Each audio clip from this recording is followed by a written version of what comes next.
waan onnee namatti dubbate mucaan waa'ee shirkaa dubbate sun rakkoon ummataa ta mootummaan jawusaati yeddu walii si jeemi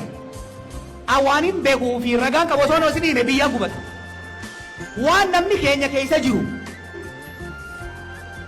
wallaahi namni oromoodhaa namni biyya sanii akka ammaa kana takkaa dararamee salphatee hin beeku kuni anjoollee ammaan gora jirtu ammoo muki fiti it's a fact mee keessattuu warri biyya alaarraa biyya san dhayitan abbaa feetan deeggara mootummaa deeggaraa barbaaddan garuu finfinnee fadaama dirree teessaniin deeggarina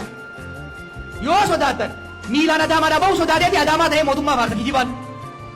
boosan dhaquu hin danda'u wanni kijibaa sodaree dhaquu hin danda'u gabbaa hin danda'u tokkotu takka milishaatu miila isa cabsa takka qacaakkaatu harkisee fuudhee deeman namni keenya dur gabroomaa ture hidhamaa ture bayee galuu nu magala ture arra bayee hoggaa galuu bar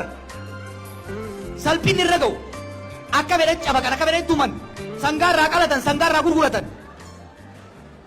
wanni dubbachaa jiruufis salphinni kuni keessattuu zamana oromoon biyya bulchitutti ta'uunsaa qaaniidha jechuun itti qaanfachuudha qabna jechuudha.